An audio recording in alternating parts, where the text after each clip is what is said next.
Rangers fans, welcome to season 3 of Liberty Blue, the Essential New York Rangers podcast. I'm Andrew Chelney. That's Nick Zararis. And Nick, they beat the Bruins, and then they lost to a Penguins team, Sans Crosby and Sans Malkin.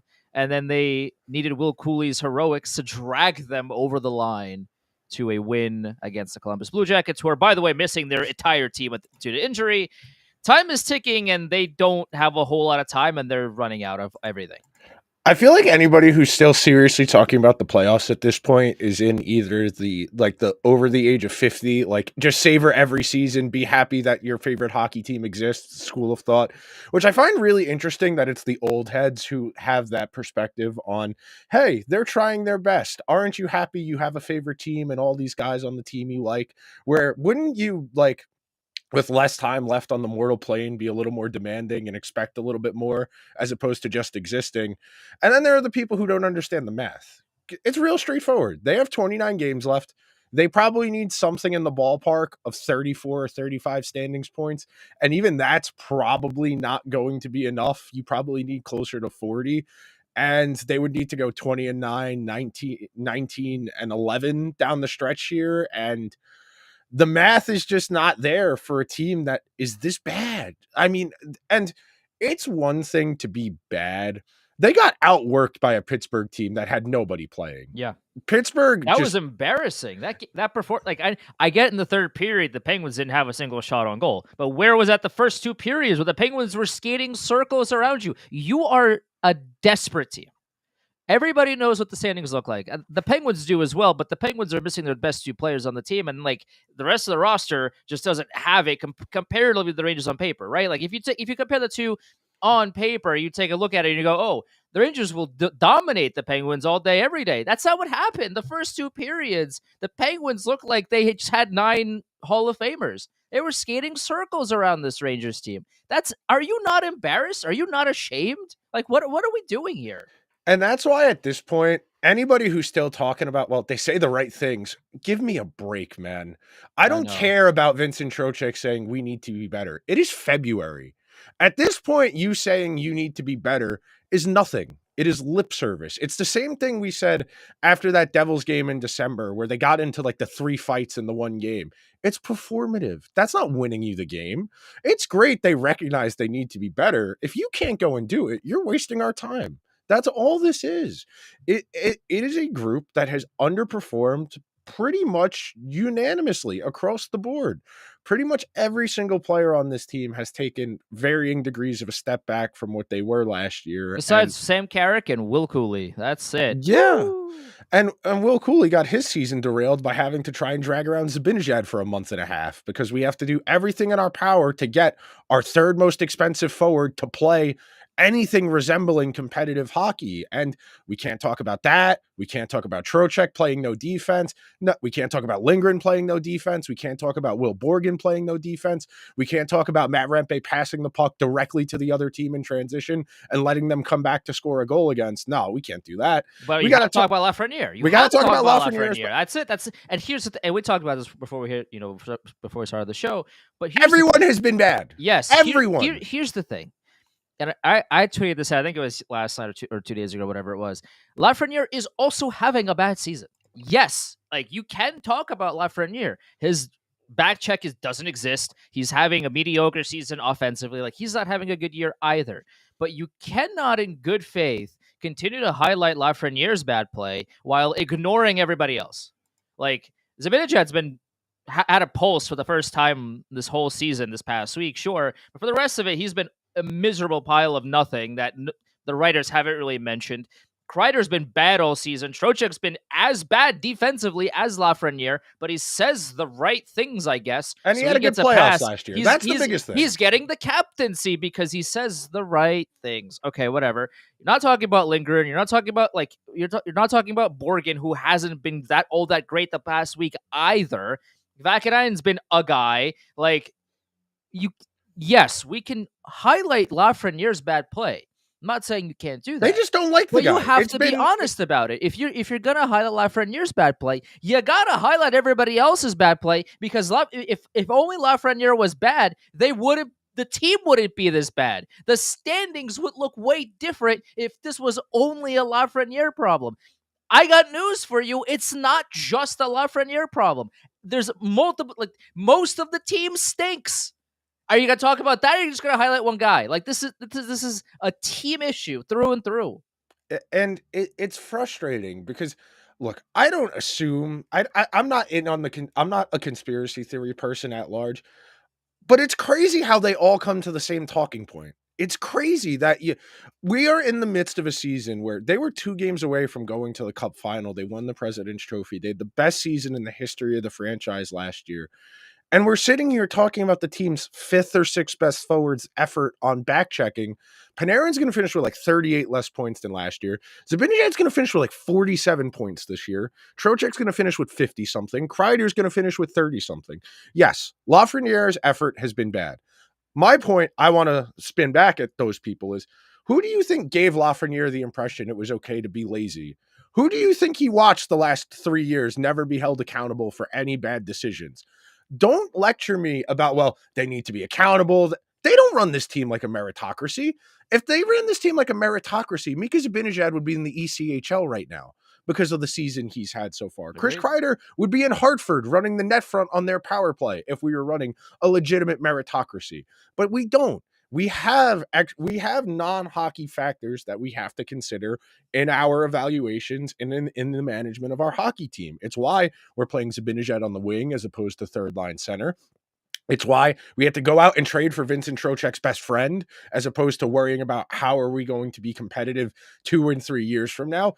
It is just it's maddening to watch these games and feel like I feel like I'm taking crazy pills when I read what the takeaways are, where everybody who's watching the game professionally is, well, Lafreniere didn't backcheck. How come we don't talk about Borgen going to cover the guy Miller's already marking? Where Borgen, if he simply does his job, Lafreniere doesn't need to bust it back to come back. Yeah. Should he? Yes. But for the last 2.5 seasons, Lafreniere hasn't been held accountable for that. So I understand that he doesn't do it. Panarin doesn't get held accountable for it. Trocheck doesn't get held accountable for it. And you want to say, well, it's a different standard. They're a different type of player. They're more expensive. They're veterans. The expectations are different. Then don't go lecturing me about how Lafreniere needs to be better, because then we're not running a meritocracy if guys get to pick and choose when they give effort. That's my biggest issue. And we talked about this last year when they were a good team, that Yeah. well, as long as they create more offense than they give back, it's okay that they're kind of crappy defensively. But now they're not creating nearly as much offense. The effort from across the board is not where it needs to be. And they're highlighting the 23-year-old who has only grown up in an environment where players aren't held accountable. I struggle to envision a world where these ideas are concurrent and congruent with each other, because they don't line up. They fundamentally do not make sense in relation to what we are seeing. Yes, Lafreniere has been bad. He is the team's 6th or 7th best player. That is not my most pressing issue when I watch the Rangers on a nightly basis. Is Lafreniere going to back check aggressively as he needs to? No, he doesn't. We know this. Yeah. I think this goes back to a larger conversation I wanted to highlight for a little bit here, which is, I saw this the Talking Point or article earlier this week about, the NHL viewership being down. And I think one of the things that goes to that, stat is when you turn on NHL Network, the takes are all ridiculous. Oh, they're horrendous. Objectively, none of them have any substance to them. They're all just kind of yapping for the sake of yapping. And if you turn on a lot of the national broadcasts as well, you got like Mark Messier, PK Subban, and all these guys also yapping for the most part. They're also not really breaking down the game in a smart way. And I say that in this way. When you watch the NBA, you have guys like Tim Legler, who are one of the smartest basketball minds, to exist, really. And he's a gem of a person, sure, but also a gem of an analyst, where he will break down a situation, a defensive lapse, an offensive play, whatever, and he will break it down in what a digestible way for the casual fan to enjoy, and two, in a way that intrigues the hardcore fan as well. It's like, oh, I didn't see, like, oh, this is cool, this is interesting, and okay, he's doing it in a way that isn't demeaning to anybody.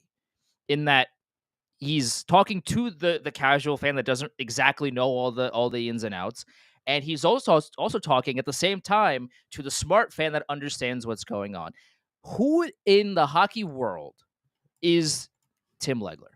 So the reason this is a good question. Number one, hockey's too much of a niche sport for that level of expertise because we can't get on good time slots. We get Wednesdays at 8 and 10:30 because we have to go back to the panel after the first game ends to do 5 minutes of talking head stuff about how Connor Bedard doesn't back check I and know. the Blackhawks aren't going to ever win anything if Connor Bedard, who plays with Ryan Donato, The is whole 31 years Connor Bedard discourse is one of the most ridiculous things again. I've How ever is seen in my that your life. takeaway from I watching the know. Blackhawks? How is it the 19-year-old who weighs 175 pounds needs to be better back checking? Your takeaway from watching a team whose second best forward is 31-year-old Teuvo Teravainen. It feels like I am taking crazy pills. Look at that Blackhawks roster and tell me what you would like Connor Bedard to do. God himself is not getting that Blackhawks team in the playoffs. If you dropped 31-year-old prime Patrice Bergeron on that team, the best two-way center any of us have ever seen, they maybe win one or two more games. Hockey is a team sport. One guy, even a great guy, is not going to be able to do a whole hell of a lot. The Blackhawks last year, I wasn't hearing any concerns about Connor Bedard's defense last year when he was putting up a slightly better points per game rate. And again, this is an example of we can't talk about the issue here, which is Kyle Davidson has done a bad job of improving that roster year over year. No, we have to do the low hanging fruit of first overall pick, easy conversation talking point. And look, he went off for a change 5 seconds early when the puck was in the offensive zone instead of staying on to maintain zone time. Again, he plays with Ryan Donato. He plays with Teuvo Teravainen. What would you like Connor Bedard to do about the fact he is Yeah. on the least talented roster in the entire NHL? They gave away Taylor Hall for what, a 4th-round pick to retain a little bit of salary? Somebody they went out of their way to acquire with the idea of he's going to play with Bedard. He's a first overall pick too. Somebody with a little bit left in their game. He can have a nice year here. We can ship him off at the deadline. And there's no plan there. There's no rhyme or reason to what the Blackhawks are doing. They're simply assembling a group of guys, and you look through that bottom 6 and the bottom half of their defensive group, that's a lot of misfit toys. You know, as much as we make fun of the Islanders for just getting any defenseman who goes on waivers, that Blackhawks roster is atrocious. Mm-hmm. How are you 3-4 years into a rebuild and that's what you have to show for it? You know, I think Frank Nazar is decent. I know the one defenseman they drafted a few years ago, they're relatively high on, but he hasn't come over from Europe yet. But like, you're 3 years into this and you have one singular thing to show for it.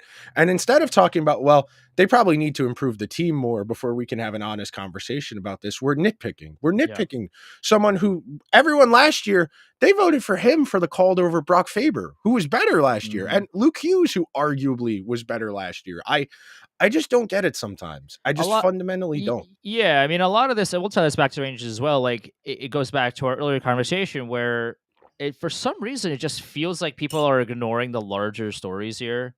Like, yes, Connor Bedard, could he back check a little better? Yeah. Could Lafreniere back check a little better? Yeah. Yeah. No one's saying the answer to that is no.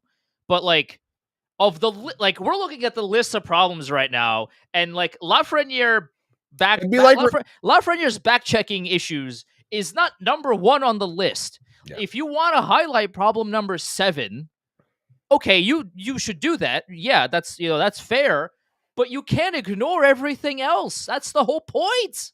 Like, and that's why it's so frustrating to me. It sounds like it's also frustrating to you. It's like you can't just highlight one of them. You have to. There's a list, dog. You can't just ignore everything else and be like, oh well, Lafreniere. Oh, he's not back checking. Oh, he's another bust. He's another blah, blah, blah, blah, blah, blah, blah. Like, you have to look at the whole picture. Can't just highlight one thing. That's why we've been talking every week on this show about Trocheck falling off a cliff, Zibanejad falling off a cliff, Kreider falling off a cliff, Lindgren falling off a cliff. Yes, Lafreniere also back checking offensively hasn't been all that great. Panarin is not going to have another career year. Like, there's so many different problems with this team. Sticking to one and really doubling and tripling down on it is disingenuous at best, and it doesn't make any sense. The example I would give you is if the check engine light in your car came on and you replaced the what's it called?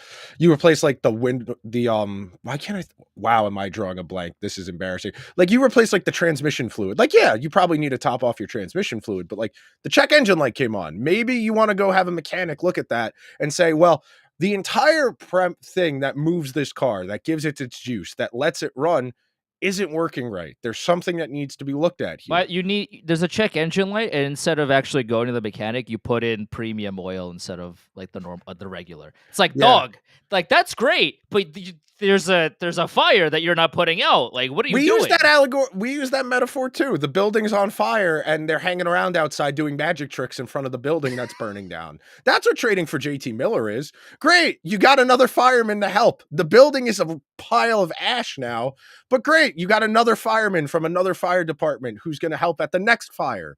That's great. It's great. Like JT Miller isn't the problem. That's my biggest gripe here. Like, they were 2 games away from the Stanley Cup final, and you have people genuinely with their whole chest saying, "Hey, you never know. All they got to do is get in." Do you watch this team play defense? Did you watch them play the Penguins, who have literally nothing to play for, who are all every single player on that team other than Erik Karlsson, and I think Rickard Rakell got named as a replacement as well. Other than those 2 guys, everybody else on that team is thinking about spending the next 2 weeks somewhere very warm and very tropical. They went out there and busted the Rangers' ass. That's look, you want to talk about funny shit. It's hilarious, objectively hilarious that Trocheck and Kreider got picked to Yeah, represent Team yeah, USA over guys like Caulfield and Tage Thompson purely because Chris Drury was the assistant GM. Those guys on performance do not deserve to be going, no, but no, they paid their dues. They missed out on the last 3 Olympic cycles. They missed out on a World Cup of hockey. We owe it to those guys. And again, we are missing the point here. The Rangers on every measure have regressed. I have a ton of stuff to compare last year's team to this year's team. The defense is abominable. And like, this is a good example. At the end of last year's playoffs, you and I were talking about, is Eric Gustafsson great? No. Is he above average? Is he better what they've had at third pair lefty for the last 4 seasons? Yes. Unequivocally, yes.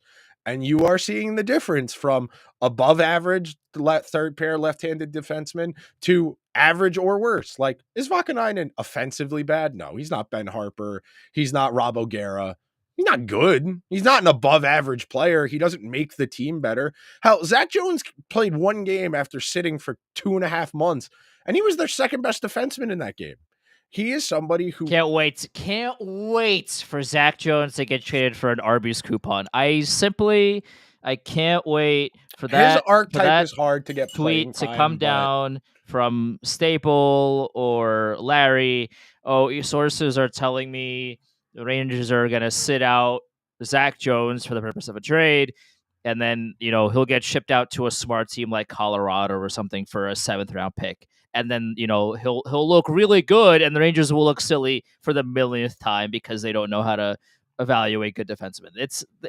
We've seen this story before. We've read the book. We know how it ends.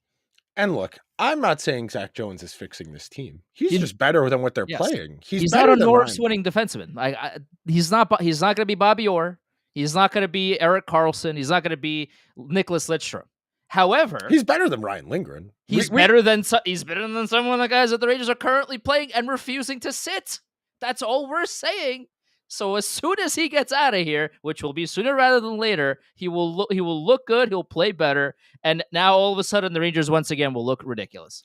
Like, guys the Rangers trade away don't usually go on to be incredible players, but like Zach Jones is definitely a functional NHL caliber player who has some upside and some potential that the Rangers just refuse to give opportunity to. For whatever reason, some guys go on and have nice second and third acts in other places, guys like JT Miller.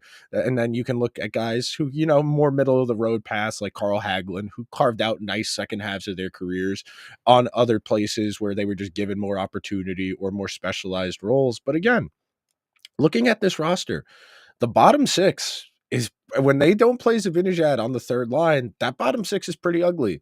The third defensive pair, like I do want to say again, I think it's hilarious that when the day they extended Borgen, immediately the talking point went out. Well, they could play Braden Schneider on the left. Have we seen Braden Schneider on the left in the last 2.5 weeks? No, we haven't, because you got okey doked. You repeated what was said on the conference call or what was in the email with the press release. Right. Again, if we were being serious, if we were being literal, we know the playoffs are a long shot this year.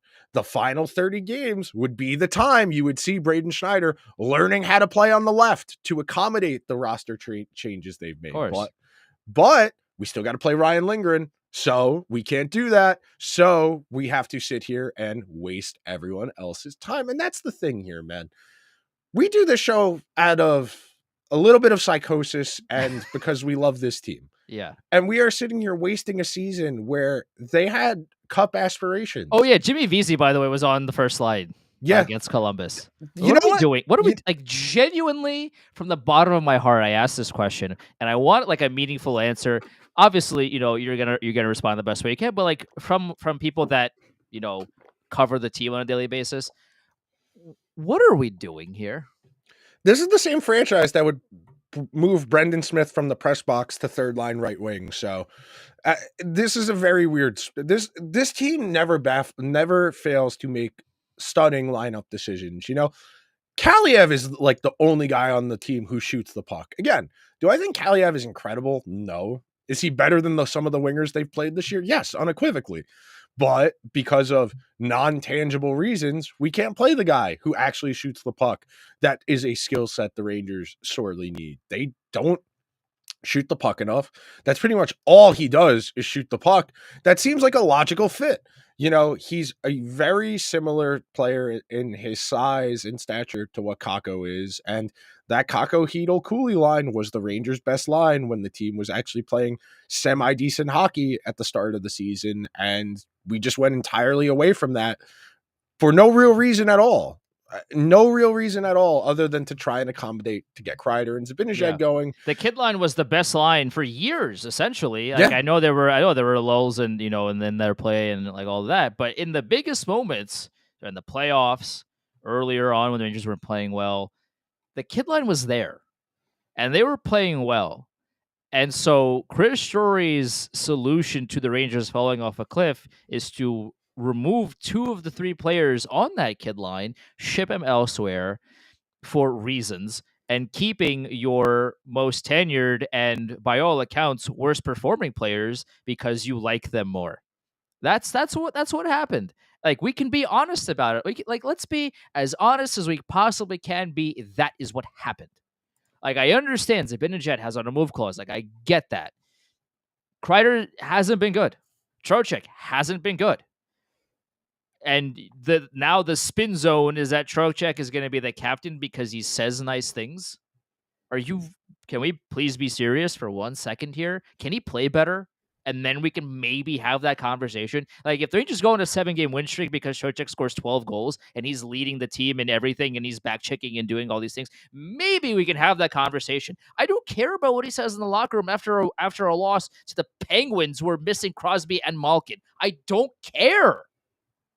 It is just, I use the word object permanence, missing the forest for the trees.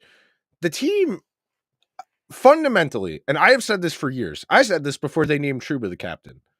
There is not a guy on this team who screams captain. There is nobody on this team that when the chips are down, you feel confident in their ability to coax better performance out of their teammates. I said, based on how 2021 went, I don't think Trouba fit the bill. That ultimately bore out. I don't think, based on the fact that Trocheck can't go coax better performances out of his teammates against a Penguins team with no Crosby, no Malkin, with 16 of the 18 guys on the ice thinking about their vacation in Cancun, that tells me Vincent Trocheck probably not going to be the guy I want leading this team into the foxhole. This is only going to get harder from here in terms of this season and the bigger picture the rest of the way. The next season, the year after that, the year after that. It's great. Everyone likes these guys, but I thought we were past that. I thought I thought we weren't running the country club here anymore. I thought we were making hard decisions to make the team better. And that's why we had to bring Trouba back, even though we knew that was going to be a bad decision. It's why we had to keep Barclay Goodrow an extra season longer than we wanted to. But again, there's no object permanence. No one has the attention span to maintain one coherent thought for more than a minute at a time. This team is terrible. And people will say, well, they're not terrible. They're just okay, fine. They're mediocre. Watching them on a nightly basis feels like a chore. It is not an enjoyable experience. It is not particularly fun. There are moments that are nice. The comeback win against the Bruins was a good feeling. The comeback win against Sure. Vegas, that was nice. But this team came into the year as like the fifth or sixth biggest favorite to win the Stanley Cup. And they're not even going to make the playoffs unless they go on a crazy second half heater and beat up on a lot of teams that are ahead of them. It feels like nobody realizes, and we talk about this a lot. You as a basketball person in particular the idea that you'll be back or will be back it's just not the way sports work. No. The idea of, hey, will be back. That KD, James Harden team, that Thunder team with Westbrook, when they lost to the Heat, everybody thought they'd be back. And then they traded James Harden a year later. And you can point to the Suns team that went to the final a couple years ago. Are the Bucks ever going to be back? Are the Sixers ever going to get there to begin with? Yeah. You Well, the know, Sixers got to get out of the second round first, but that's. like these teams, everybody, the Rangers will be back. Are you sure Are about you that? sure? Like, look around the NHL. Look at all of the teams that have had chances. The Sharks always thought they'd be back. The Predators thought they'd be back. The Stars thought they'd be back. And we're going on 4 years for the Stars. The Sharks have blown up their core since. Nashville very much has blown up their core since. And this Rangers team, the expensive guys are older. Other than Fox and Shesterkin, those guys are older. And Fox and Shesterkin, they're not exactly young anymore. I'm not going to say they're old, but they're reaching, the zenith of their NHL powers in their mid to late 20s. You are wasting a prime Adam Fox year. Yep. You are wasting a Shesterkin prime year. And look, has Shesterkin been incredible? No. He's been an above average, teetering on good goalie this year. He is not the issue with this team. Anybody who is doing can the goalie make a big save in a game? They're scoring 2 goals a game against a Penguins team who is objectively bad at defense. Penguins had 0 shots on goal in the third period and they still won the game. It's it, I do not understand how you watch these games and and look, that's part of the beauty of hockey is that everybody watches and there are slightly different takeaways. But this team is so massively underperformed this year and across the board. The only thing that's relatively consistent year over year from last year is the penalty kill. Shows how valuable a good penalty kill is in relation to everything else. It's not winning you games. Sure. Does it help? Is it a nice supplemental factor? Sure. But year over year, they're on pace to score like 30 fewer goals than last year overall. They're going to concede 25 more than they did last year. They're scoring about half a It's a goal less. 55 goal swing, by the way. Yeah. Which is not. I know that's quick maths for you, but also like that just highlights how much of a pendulum swing last year's team was to this year's team. If this is the same team, okay, 55 goal swing that's horrible. I mean, that's got to be one of the biggest swings year in to year out from a team that won a million games last season to a team that isn't even in the playoff spot in February. Like, that's insane. It 278 goals for last year, 226 goals against. They're on pace to have a negative goal differential this year. They're on pace to go 244, 250 this year. They are so much worse defensively. Because they are so much worse defensively, they're giving up, about one full more high danger chance per game. Their shooting percentage and save percentage are both relatively year over year similar. It's really just the volume of quality chances against. They're about 3% worse on high danger chances overall, about 1.5 more against per game. The expected goals and the scoring chances are relatively close to what they were last year, but those marginal decreases and the guys who had career years last year, that's enough to derail you, man. The Rangers always were, and this has been, one of the driving talking points of the show in its entire existence. It's all very fragile when you're banking on your special teams and your elite players' finishing talent. You know, when your best players aren't playing amazing and they fundamentally need difficult environmental factors to sustain to be effective. You know, the way we talked about Zibanejad and Kreider off the rush, that the reason they kept coming up short in the playoffs was, well, those guys thrive off of the rush, and it's a lot harder to create off of the rush in the playoffs. And now they don't create off of the rush like at all, even in the regular season. And you are seeing just how tenuous this entire project and operation is. It's really frustrating that year over year, the talking points have been, well, they just got to get lucky. They just got to get the supporting cast right. When fundamentally, the core cast itself wasn't good enough. And Yep. that's, I think, what my biggest frustration is as we sit here right now, that people are going to talk themselves into, well, they'll come back next year. They'll go Miller Trocheck down the middle. They're going to get rid of one of Kreider, Zibanejad, or both. And they're just going to replace, you know, a third of the top six. And they're going to get another top four defenseman to replace Lindgren. And that's going to fix everything. You know how hard it is to get two top six wings? They haven't been able to get one top six wing to supplement Kreider and Zibanejad in the 4 years since they traded Yep. Buchnevich, man. And ultimately, we'll see. I think based on the last week, I think we've quelled the silly Ryan O'Reilly discourse that was starting to bubble on the There was surface. Ryan O'Reilly discourse. There Did I was miss that? there was third line center discourse of, well, all they got to do is go out and trade for a third line center. And Oh my god. yeah, man, I'm really glad I wasn't online for that. it was Whatever brain cells I have left were saved because I was not around for that conversation. the last bellwether point indicator I want to talk about is Sam and Joe have never been this miserable on the air in my entire life. Oh yeah. They are actively fed up at this point. Like, if you let Joe Micheletti swing on someone, I think he would take you up on it because he's just so fed up with the lack of effort. It's genuinely disheartening because we've been at points been like, can Sam and Joe just say Lindgren had a bad game, please? They're at least letting the clip. They're emptying the clip. Whether or not Joe goes with Sam, we don't know yet. That hasn't been announced. But based on the general tenor of the broadcast this year, and like more than one time, Sam's been like, "So what are the keys to the the second or third period?" And Joe's like, "Trying harder." Making a better effort, and it's as many possible euphemisms for saying they're bad without saying they're bad. What are the keys to the third period, Joe? Well, they just got to try harder. They got to put in more effort. It's not great when your hometown guys are saying you look lazy. It's not saying when your guys who stamp you every single time are like, these guys stink. They are just not putting pretty in much. efforts. You know how bad it's got to be because every hometown broadcast team is a homer to a certain point. Yeah.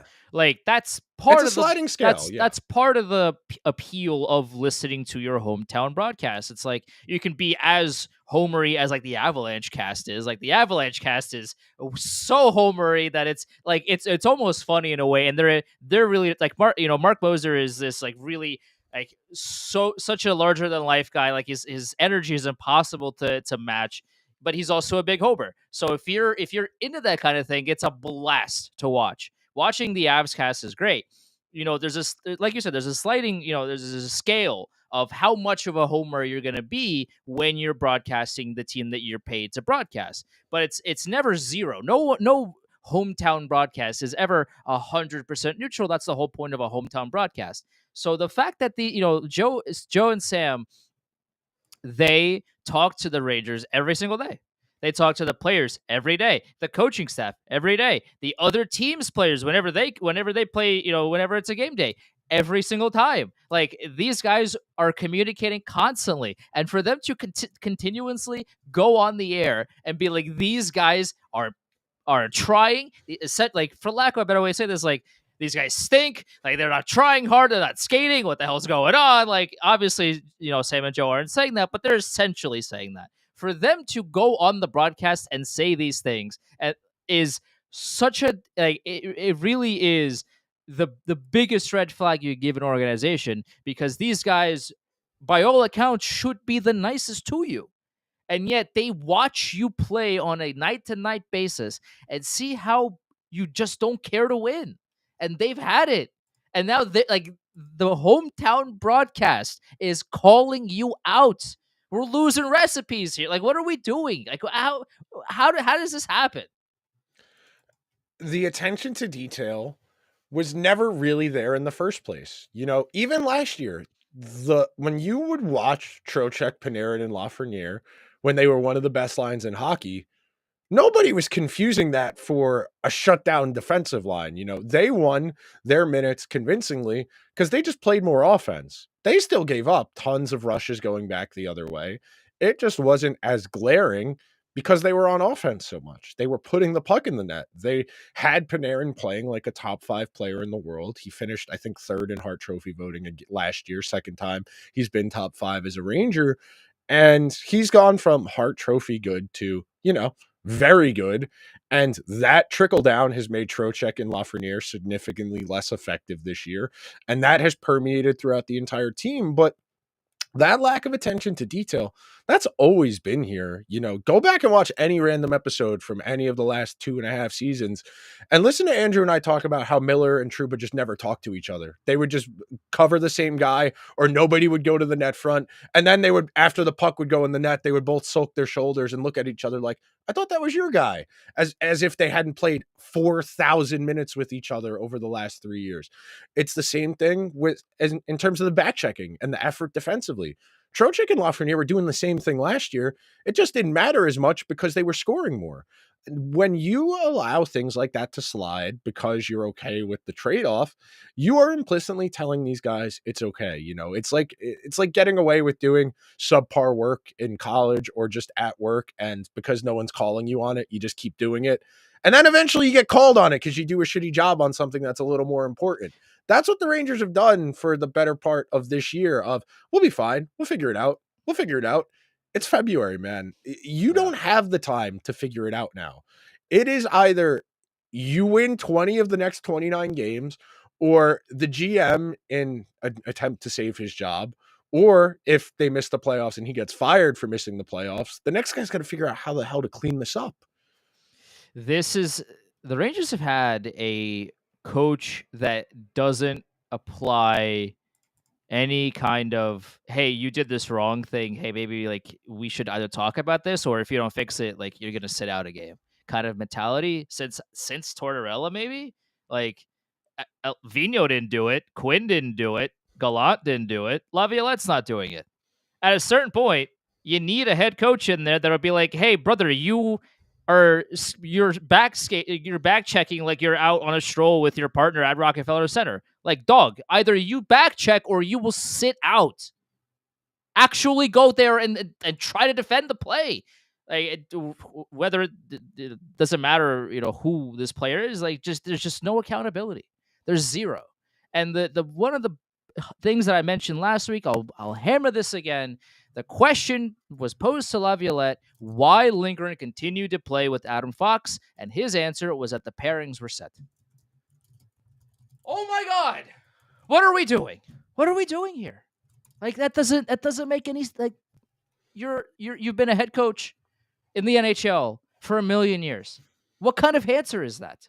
Are you telling me that if things don't work, you're just gonna keep doing it because there's set pairings?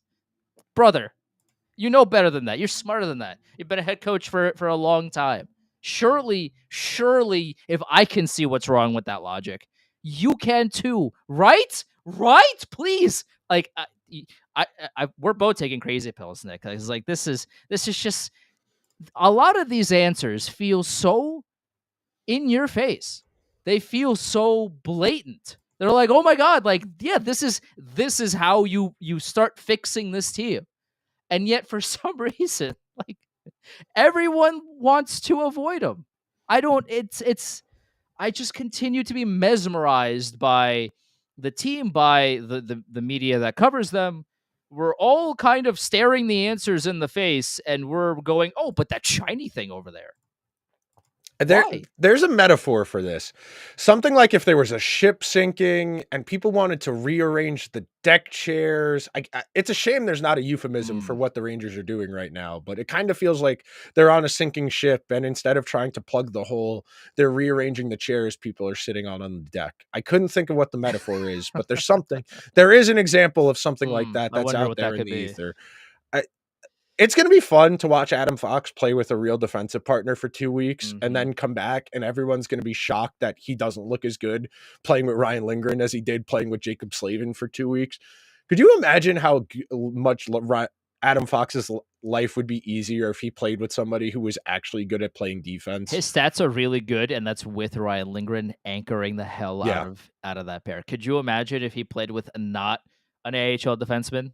Could you imagine if they gave him a defenseman that actually knew how to play defense or that wasn't terrified of handling the puck at all? Oh my god, like Adam Fox would win 7 Norris trophies, but no, he's got to play, he's got to cover for his man every goddamn time. And it only exacerbates Fox's weaknesses because we know Adam Fox is not a physical, net clearing, puck winning defenseman. But because he is out there with somebody who is totally inept at handling the puck, Fox has to do a lot more than he probably needs to. And it puts him in those positions. Like, I know there were a lot of people who were on his ass about the first Bruins goal, the Saturday game, the first game Miller played, where he just lost a puck battle in the corner and Lindgren was standing in front of nobody at the net front, and the puck came in, and the Bruins scored there.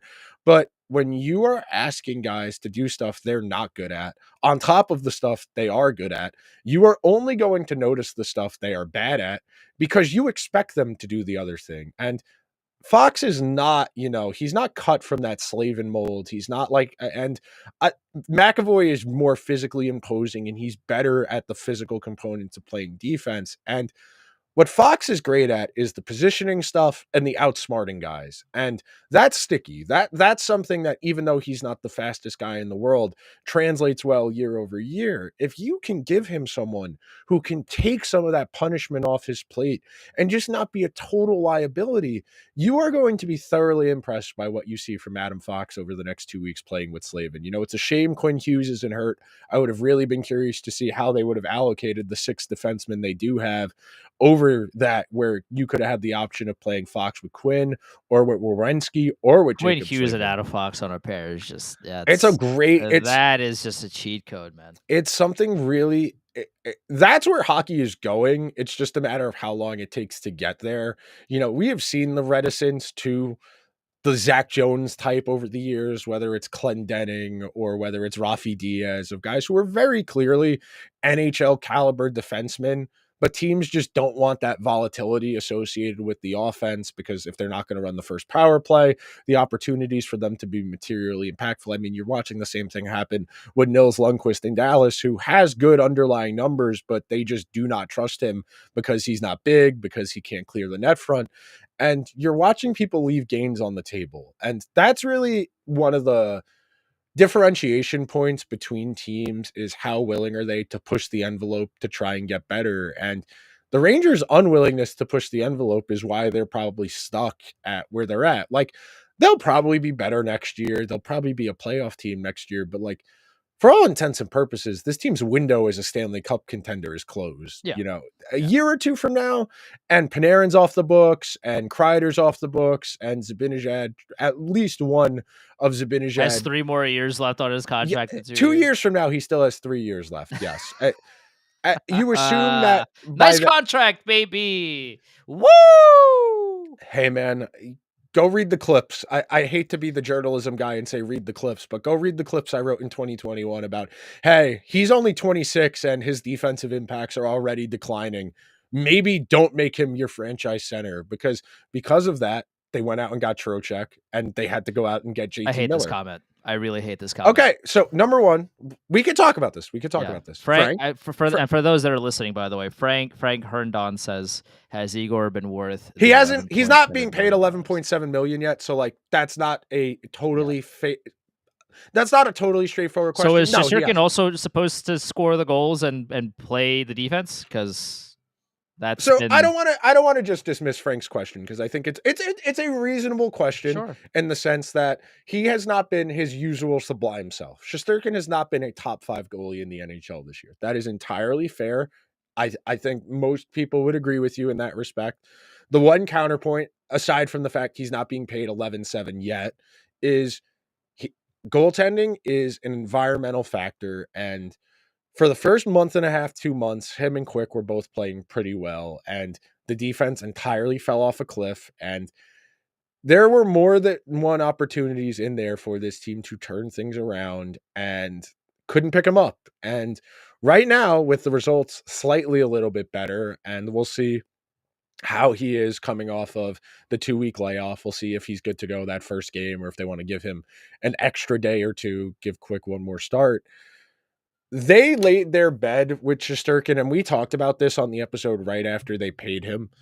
If you wanted to say they needed to move on from Shesterkin, you could talk me into that, but you needed to restart the entire team. That's the thing. And Andrew, I forget what episode it was back in, I think it was December when they gave him the extension. I could understand the reticence to paying a goalie that much money. I do. The problem is that would require Chris Drury acknowledging, hey, I built a bad team and we need to start over. And if he's going to say that to James Dolan, James Dolan's going to say, why would I let you do that if you messed it up the first time? I will go get someone else to do this. So because Chris Drury boxed himself in with Zibanejad, Trocheck, he said, well, I got to get this team better right now. So we got to keep Shesterkin. We got to go get JT Miller. We got to try and improve. And I get to prove to my boss I get to keep my job. So I can understand being frustrated with Shesterkin. I think that's valid. I also think, again, that's not the most pressing issue. It's an Yeah, issue. and again, he doubled down and said, "Oh, he always sits in a soft goal." I just like I hate this argument. I really do because every time he saves a surefire goal because the defense in front of him broke down. I don't hear the same people going, "Oh yeah, he definitely deserves it." But every time he lets up. Also, always lets in a soft goal is a crazy thing to say, which is just not true. But like It's frustrating. it's frustrating, and I'm not here to say that Shirka is infallible. He has bad play. He does let in bad goals occasionally, but find me a goalie that doesn't.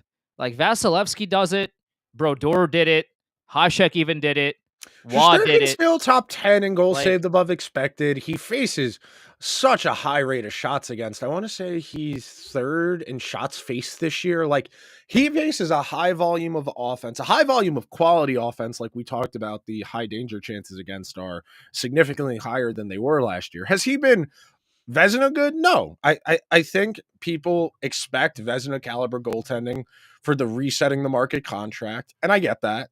But again, there are I have more pressing issues than yeah, Shesterkin for me. Like, if like if he played like Grubauer, where yes, Grubauer got that contract and now he's in the AHL because he's been that miserably bad, then yeah, like this argument would hold a lot more water, at least to me. But right now, again, we're doing the same thing that we did with Lafreniere. We have this massive list, and you're going down to like problem number 26 of I wouldn't say 26. I would say okay, that's what okay, like middle of the table. I would say that's ahead of Lafreniere's back checking for sure. sure. But It's not in the top 5. yes, The yes, top 5 problems right now need addressing significant quicker and it with significantly more of like of pace. correction. Yeah, Correction. You're right. Shesterkin's occasional bad goal is an issue. I'm not here to say that it's not. And so, like, especially there are times throughout the game where you need your goalie to make a big save, for and momentum reasons too. Of like, and hey, he picked us up. Let's stay in this. right. Yeah, And sometimes that doesn't happen, which I understand the frustration that comes from the fans as a result. The problem is that that's not like there's so many bigger issues right now with this team that the Shesterkin conversation just doesn't pale in scale comparatively to the other massive issues with this team right now, right? Like you're trying to fix a little hole in your ship when, by the way, like I don't know if you saw, but there's an iceberg that just hit, brother. Like you got You got like you're sinking. Fixing and this one hole and they're is complaining about the song you're the right. orchestra's playing. Yeah, like You think I the orchestra knows Not Like Us? I think they're still playing Yeah by Usher. Oh God, man. It sucks. This sucks, man. It'll be nice to watch hockey with less emotional stakes over the next week and a half. I am excited. We can wrap talking about Four Nations for a minute. We said this a few weeks ago, but like, is this ideal? No. It's better than an all-star game no one cares about, even the Sure. players. The players are getting something resembling an audition for the Olympics, which they care about. So you would assume the effort's going to be there. You know, the fact that Sid sat out the game on Friday and was immediately the first question today. Yeah, I'm good to go. I want to play. That tells me these guys are going to take this seriously. If Sid is sitting out a regular season game because he's a little iffy on an injury because he wants to represent Canada Yeah. that badly, I think we'll see guys try. I think we will see pretty good hockey over the next week and a half. I wish there was a way we could have had more federations, but I understand the logistics make that a little more challenging. I understand the NHL didn't really want to do a Team Europe or a Team North America concept again, even though those would have been nice to see. I am tentatively excited. I'll be holding my breath. I don't want to Four see anyone. nations facing off, Nick. I don't know if you know that. Hey, man, they will indeed be facing off. I am excited. I am looking forward to it. It'll be very interesting on Saturday night to watch all of the American hockey media like throw up their shoulders in disgust at the American national anthem getting booed in a sporting venue before Team USA plays Team Canada in the midst of very And polarizing then we're political gonna hear times. Mark Messier and PK Subban argue about whether that's the right thing to do.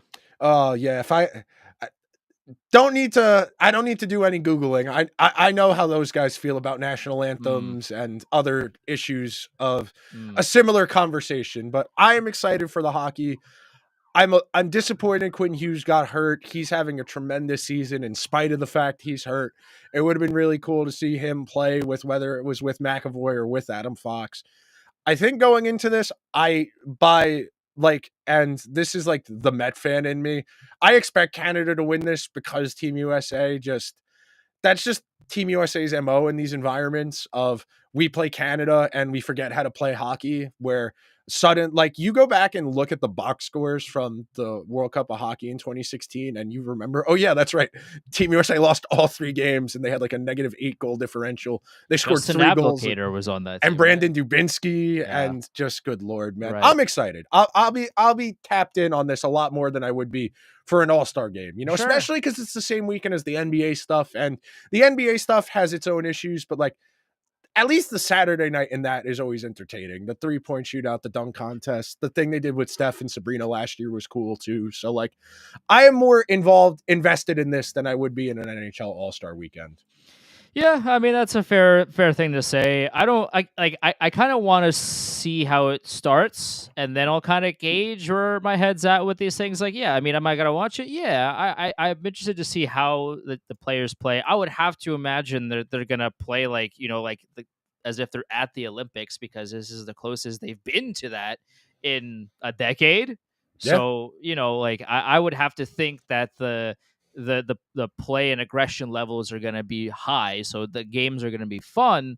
It's just a matter of will that continue throughout the tournament, and it's 2 weeks of no NHL hockey. So well, if you're not watching the Four Nations facing off, or whatever Crosby said 97 times in that commercial, then what are you going to do for 2 weeks? You got to watch something. Yeah, pretty much. It's something. It's better than nothing. And the players wanted this, which is why I'm more willing to be like, yeah, sure, whatever. This is Sure. one of the things the players are actually passionate about is getting to represent their countries in international play. I do think that was funny. If you read the Athletics, they were anonymous survey of players across the league, and there were guys who were like, if it was on TV, I wouldn't change the channel, but I'm not going out of my way to watch it. I do find that funny as an analysis. It's not quite Mike Francesa saying if Metallica was playing in his backyard, he would close the blinds, but pretty close as far as my engagement level with what that person said. All right, that'll do it for this week's edition of Liberty Blue. We will talk to you guys at some point next week. I'll be traveling on Monday. Andrew and I got to work out the logistics to do our show next week, but we will talk to you guys some point early next week in the midst of Four Nations facing off. If you guys could be so kind, please subscribe to the show wherever you get your podcasts. If you're on Apple or Spotify, throw the show a 5-star review. If you're watching over on YouTube, hit the subscribe button, hit the alarm bell. We'll see you guys soon. 4 days